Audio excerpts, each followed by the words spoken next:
Драги гледачи, уште едно издание на Откриени тајни. Откриени тајни е мотивацијска емисија која што трае 20 на минути, некојаш повеќе, некојаш помалку. Има за цел да ги открие тајните на животот и постоењето, во насока на тоа да подобриме дел или сегменти од вашите животи каде што може би треба помош. Идејата на Откриени тајни е да го подобри расположението на секој еден од вас што не следите. Идејата на Откриени тајни е да на некој начин го ја вратиме ако е загубена среќата во вашиот живот и постоење. Во оваа емисија на Откриени тајни ќе зборувам за како да му придеме на моментот во животот кога нема да имаме успех. Луѓето ме прашуваат, како да се мотивирам повторно ако се разочарам? Како повторно да ја кренам својата енергија доколку настане некој момент во мојот живот со кој што не можам да се соочам? Како повторно да се мотивирам? Како да ја вратам повторно концентрацијата? Како да ја вратам повторно големата, односно високата енергија која што сум ја поседувал претходно? Во минатата емисија зборував за интересна тема дали е поважна слободата или ограничувањата. Реков дека за да имаме игра и да имаме интересен живот не треба слобода за да ги надминуваме препреките кои што ни се појавуваат на патот кон целта. Тоа секојаш го цртам на мојата табло, имаме цел која што сакаме да ја постигнеме. Ние сме тука, но секојаш кога ќе тргнеме кон постигнување на целта ни се појавуваат препреки на патот кон целта. Идејата на животот и постоењето е да најдеме решение како да ги надминеме тие препреки за да дојдеме до целта. Ете, не е идејата да удриме во препреката, да се разочараме од препреката, да се откажеме од животот и постоењето, поради тоа што кога ќе се откажеме од животот и постоењето, тогаш сме изгубиле. Тогаш на некој начин духовно и ментално почнуваме да пропаѓаме, почнуваме да умираме. Идејата на оваа емисија е како да дадеме решенија, како да дадеме податоци со кои што ќе ги надминеме препреките. Едноставно, некојаш во животот точно е дека знаеме да изгубиме енергијата, се чувствуваме разочарани, се чувствуваме изморени. Што се случува во моментот кога ќе сватиме дека целта која што сме сакале да ја постигнеме не можеме да ја постигнеме? Гледате, една од правилото зошто заморот настанува не е затоа што работиме многу. Почесто им кажувам на луѓето дека станува збор за нешто ментално кое што ви се случило во вашиот живот, за некој неуспех кој што може би сте го доживеле. Тој ментален неуспех се рефлектира на телото и на некој начин доаѓаме дома, се чувствуваме разочарани, се чувствуваме изморени, немаме енергија, немаме креативност, затоа што креативноста и креативната идеја ни ја дава телесната енергија. Не станува збор дали сме јадели или не. Децата некојаш по цел ден не јадат, но има толку креативни идеи, толку ентузијазам да дефинитивно телото ги слуша. Кога ќе се замориме, гледате, може би станува збор за цел која што не сме оствариле. Може би станува збор за тоа дека сме сватиле дека тоа што сме сакале да го искреираме едноставно нема да успееме да го исконтролираме. Нема да успееме да го постигнеме. Сега во животот дефинитивно имаме цели кои што треба да ги оствариме, но исто така имаме препреки кои што не спречува да дојдеме до целта поради тоа што тоа е интересното во животот и постоењето. Изборува претходната емисија, ако имаме само слобода, ако немаме препреки, ќе ни стане досадно најбрзо. Исто толку се битни препреките и ограничувањата во животот, колку што е важна и слободата. Ако сакате да знаете повеќе на оваа интересна тема, гледате претходната емисија од минатата недела, каде што зборувам точно за таа тема. Но ајде да видиме зошто животот е игра и како на некој начин можеме да ја рехабилитираме нашата позитивна енергија и зошто некојаш таа позитивна енергија ни паѓа.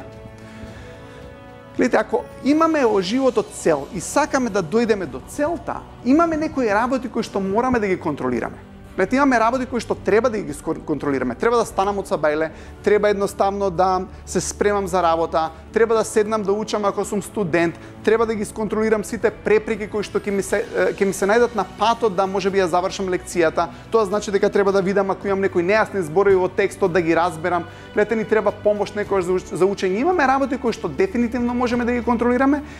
Но заморот многу често во животот доаѓа од работи кои што се обидувате да ги контролирате, а не треба. Интересно. Колку често во животот се обидуваме да контролираме нешто кое што не треба да го контролираме.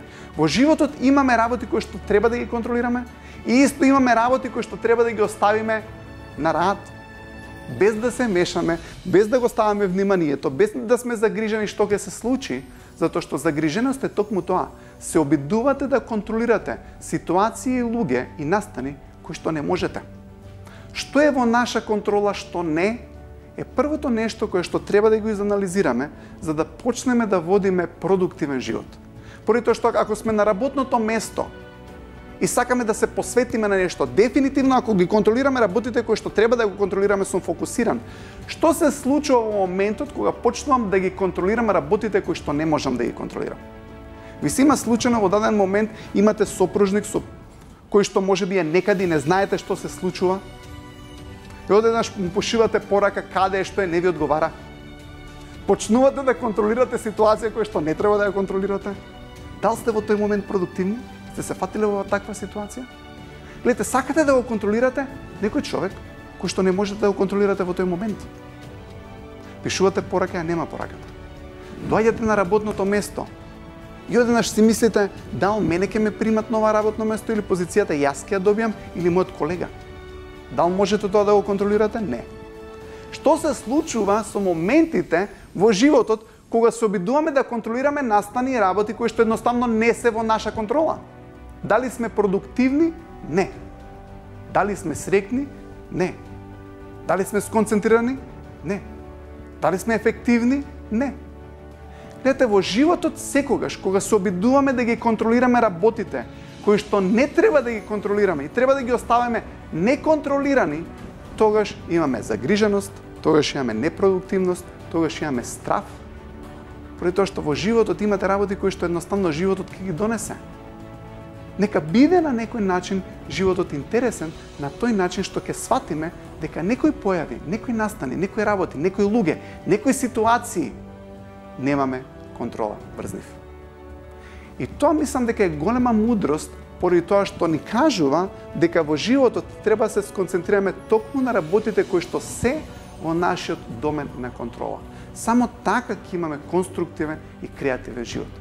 Замислете една ситуација каде што имате некој човек кој што вози кола и наместо да се контролира својата кола и да се е релаксиран, поради тоа што имал некоја сообраќајка од претходно, веќе одлучил дека не верува на другите возачи. Што се случува со него?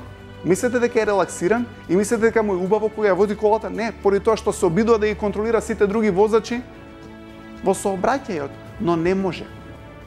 И поради тоа што не може, а го прави тоа, чувствува стрес и чувствува замор. Истата ситуација и со момчето кое што некоја девојка претходно го има, не знам, преварено, и сега има нова девојка која што се обидува ментално да ја контролира со кого е, како е, зашто е, дали со некој другар кој што можеби и се допаѓа и така натаму. Не живее убав живот. Зошто? Поради тоа што се обидува со мислите да ги стопира и да ги контролира дадени ситуации кои што не може. Така да доколку имате стрес во некои сегменти од вашиот живот, видете дали се работи кои што не можете да ги контролирате. Доколку имате стрес со сопругот, сопругата, дали е на некое место, што прави, што се случува, сватете дека тоа не можете да го контролирате. И ако сте ги виделе луѓето кои што се во такви игри, ќе ја пратам неа, ќе ја шпионирам, ќе правам едно, ќе правам друго, колку несреќен живот имаат. Зошто? Поради тоа што контролираат работи кои што не треба. Знаете што, старите и моите и вашите родители, сигурен сум, секојаш има едно правило што го велеа: се што си правиш, себе си правиш. Гледате, и луѓето, ако прават нешто негативно, себе си прават. На крај вистината ќе дојде на виделина. Не се обидувајте да контролирате работи кои што не можете. Не се обидувајте да ги контролирате некои нешта во општеството, можеби кои што не можете. Можеби има многу нешта кои што можеме да не ги контролираме. И тоа е поентата, знаете. Можеби секој од нас може да се грижи за својот дом, за својот двор, за својата зграда. Имаме работи кои што дефинитивно можеме да ги контролираме, а ние се занимаваме со тоа што комшијата ќе направи, зашто направил, како направил, и сега ќе го збориме тоа на други наши комшии. Колку поубав животот и посреќен ќе ни биде доколку секој еден се обиде да ги контролира сами оние нешта кои што може и кои што се во негов домен. Тоа е убавината на животот и постоењето. И убавината е да видиме што животот носи. Гледате, поради тоа што тргајќи кон целта, можеме да ја контролираме само оваа препрека. Гледате, кога работам со спортисти, викам, наредната утакмица е таа која што е најважна. Не можете да контролирате кој од сега па до крајот на првенството ќе стане првак у кошарка или у фудбал на Македонија. Не знам, или Лига на шампиони, или Лига на Европа. кој да е надпреварување, најбитниот чекор е наредниот. Поради тоа што само тој можеме максимално да го искористиме. Дефинитивно велам дека треба да сонуваме и треба да поставуваме цели. Но контролата во животот и успехот доаѓа кога ќе почнеме да ги контролираме наредните чекори, поради тоа што знаете што, најважниот чекор во вашиот живот е наредниот. Мислете понатаму, но доколку цело време мислиме на нешто во иднина и се обидуваме некого да спречиме да не се случи нешто, дефинитивно немаме контрола и немаме одговорност за надминување на наредниот чекор. Но што ќе се случи доколку целата наша енергија и посветеност ја насочиме на... И тоа се случува, немаме контрола.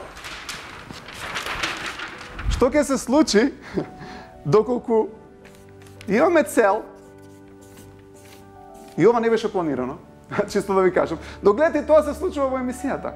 Не можеме се да контролираме, но можеме да го контролираме наредниот чекор. Можам да ја контролирам мојата наредна мисла. Гледате, не знам како ќе ми заврши оваа емисија и не знам што ќе се инспирирам да кажам на крај. Но една работа знам, дека она што сакам да ви го кажам е дека во животот и постоењето насочете се на оние нешта кои што зависат од вас. Доколку имате работи кои што не зависат од вас, едноставно отфрлете ги. Ке можеби тоа е причината зошто сме во даден момент загрижени, негативни или изморени. Нешто друго кое што сакам да зборам во оваа емисија е оправдание и одговорност. Зборам постојано за тоа дека имаме свесен дел од умот и дека имаме подсвест.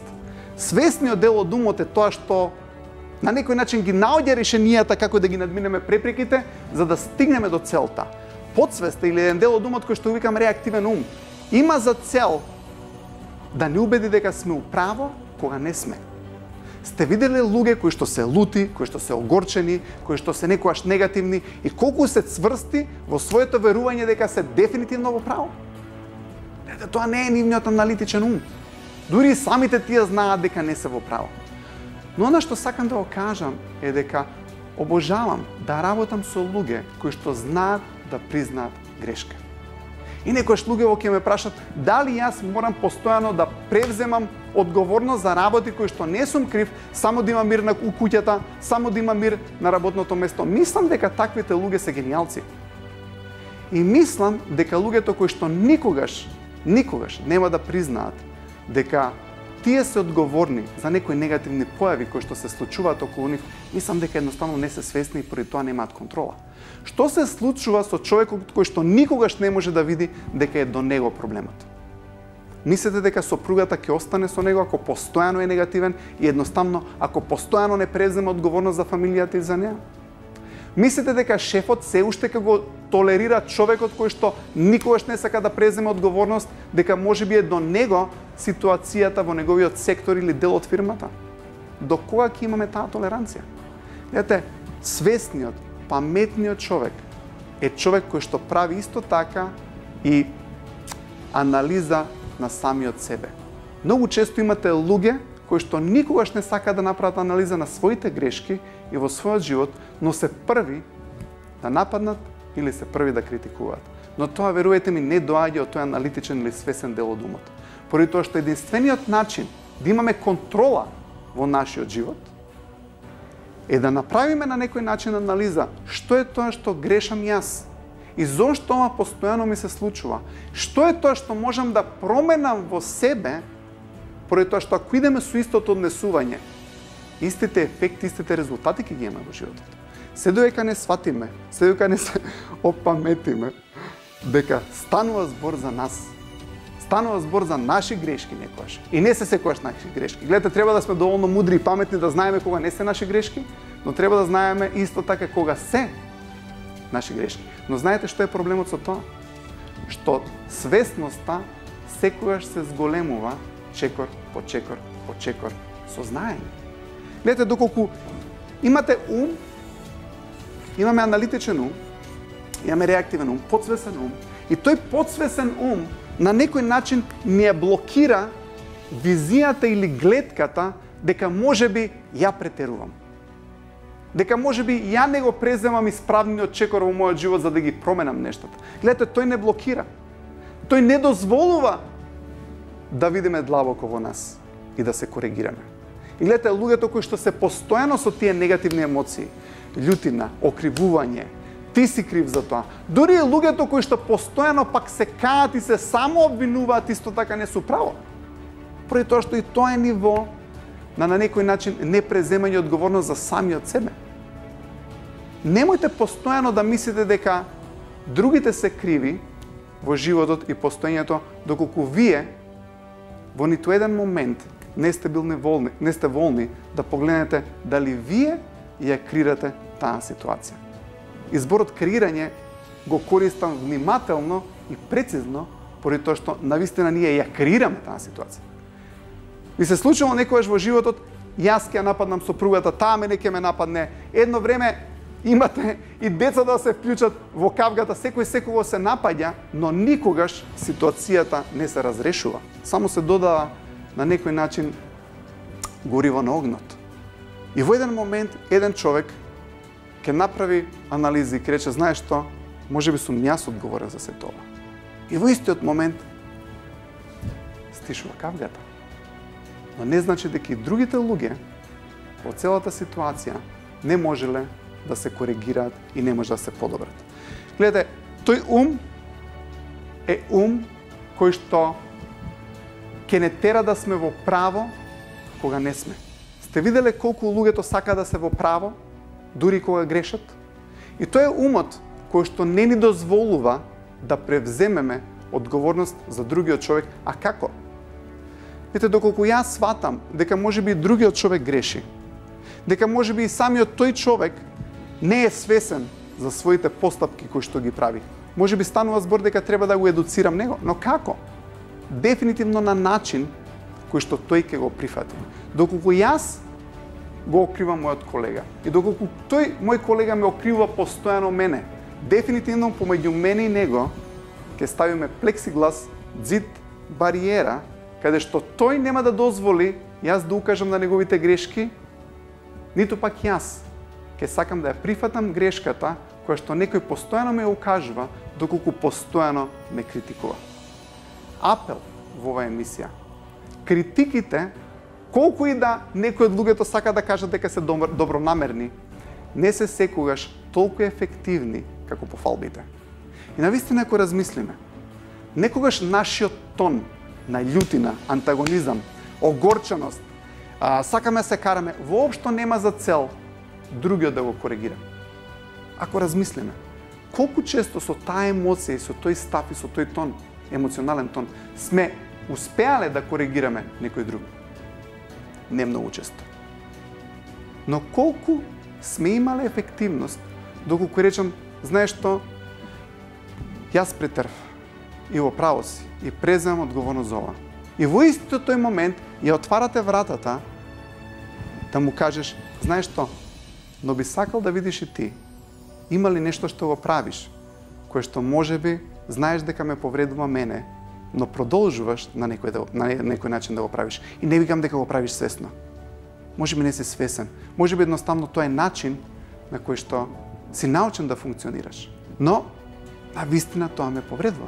Лете, ако го смениме приодот кон некој нешта, мислам дека ќе има ефект. Што ќе се случи доколку имате татко кој што постојано има став кон своето дете дека не го бива, дека не е добар, дека не може да го направи ова или она, нема да успее неговата корекција до својот син. Поради тоа што на секој човек му е тешко да соочи негативност. Многу ни е полесно да соочиме позитивна емоција која што доаѓа од другиот човек, добронамерна, за да го коригираме нашето однесување. Впрочем, тоа и поентата на оваа емисија, да ги откриеме тајните. Секогаш кажувам дека за да му дадете на некој човек критика, дајте му прво 3 потврди. Зашто е добар, што направил, како успешно реализирал нешто и после тоа обидете се да му ја дадете критиката поради тоа што само тогаш ќе ја прими. Знаете зашто? Поради тоа што, гледате, ако е ова свесноста, имате нешто кое што му е надвор од неговото ниво на свесност, кое што не може да го види, како ќе успеете да го натерате да ја види таа грешка која што ја прави, ако постојано го критикувате. Поради тоа што ако го критикувате постојано, само ќе му ја намалите свесноста. Човек кој што е постојано критикуван, воопшто не е во сегашноста. Сте виделе деца, сте виделе сопружници кои што не сакаат да дојдат дома? Сте виделе ситуации каде што во дадена околина, каде што еден човек не е прифатен, воопшто мисловно не е тука? Ние сме духовни битија. На некој начин ние сме свесноста. Што е свесноста? Вниманието. Каде ќе го ставиме вниманието доколку не ни убаво во сегашноста? Или некаде во иднината ќе мечтаеме, или ќе бидеме во некој минато време. Поради тоа што единствениот начин каде едно духовно битие може да живее е тука. Што е тука? Сегашниот момент. Но доколку јас во сегашноста имам мајка, сопруга, не знам, предпоставен, директор, пријатели, кои што ме критикуваат постојано, дали моите мисли и внимание ќе бидат во сегашноста? Дали ќе бидам сконцентриран на овој момент? Дефинитивно не. Гледате, ние сме свесност.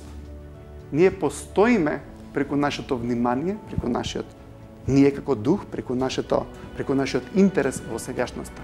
Доколку не направите сегашната атмосфера, сегашната околина да биде пријатна, луѓето нема да бидат во сегашниот момент. И можеби тоа е причината поради тоа што некои луѓе не сакаат да дојдат дома. Поради тоа што можеби сопругата секогаш го критикува. Поради тоа што секогаш му ги ништи надежите. Поради тоа што кога човеков ќе дојде дома и ќе почне да комуницира со неа на некоја тема за која што е ентузијастичен, она со логично оправдание како тој не е способен тоа да го направи, ќе го издиши. И каде е во тој момент човекот? Дефинитивно не во комуникација со неа. И во тој момент ќе почне да наоѓа други решенија. Ќе оди со пријателите постојано. Ќе биде подолго време во кафана, можеби. Гледате, дајте им на луѓето шанса да дојдат тука со вниманието, на начин на кој што ќе ги најдете убавите работи во нивниот карактер. Колку повеќе ќе им придете на луѓето на позитивен, убав начин со кој што ќе ги потврдите нивните квалитети, знаења, способности, толку повеќе тој човек ќе биде во сегашноста, ќе биде во комуникација со вас и ќе му се зголемат талентите и способностите. Човек кој што е постојано критикуван, кој што е постојано маловажуван, ќе се случат две работи. Нема да ги има своите способности, нема да биде активен, а сето тоа е поврзано со фактот дека не е со мислите во сегашноста. Човек кој што е слободен да прави грешки и кој што е слободен да биде, воопшто не мисли на грешката и едноставно со вниманието е постојано тука. Човек која ќе дојде во средина, каде што е постојано критикуван, на некој начин е на штрек и е спремен за нов напад и воопшто не е слободен да ужива во животот и постоењето. Дајте им потврда на луѓето. Секој еден човек прави најдобро што може. Дајте им потврда на децата. Децата да им дадат потврда на родителите. Знаете, некојаш кога ќе ги загубите родителите, ви доаѓаат сите тие мисли колку можев да ја давам потврда на мајка ми, колку можев да им давам потврда на татко ми, колку можев да давам потврда, не знам, на сопругата или на девојката ако се разделите. Се каеме за работите кои што не сме ги направиле, сме можеле. Секој од нас има толку многу да даде на другиот, ама не критики. Позитивна енергија, препознавање на убавото во другиот човек, поради тоа што секој едно битие е дефинитивно моќно, способно, умно, интелигентно за многу работи. Препознајте ги кај другите тие работи и ќе видите како животот и постоењето ќе почне да се менува за нив, но на тој начин дефинитивно ќе се смени за вас. Контролирајте ги работите кои што ги можете, не се занимавајте со работи кои што едноставно се вон ваша контрола, давајте им потврда на луѓето околу вас, превземете одговорност, но доколку сакате некој друг да превземе одговорност, а гледате дека не ја превзема, обидете се тоа да го направите со по-позитивен и по-конструктивен начин. Обично луѓето сакаат да го променат своето однесување. Малкумина се тие кои што не се доволно свесни да го видат тоа кое што треба да го променат доколку им го укажеме на правилен начин. Ви посакувам убав ден, ви посакувам ден исполнет со позитивност, со позитивна контрола, со давање на потврди, 3 потврди, 1 критика и да видиме дали животот нема се подобри на промена, на подобро. Ви благодарам што ме следите, ви благодарам што ми ги давате вие мене позитивните потврди во врска со мојата емисија, поради тоа што дефинитивно мојата цел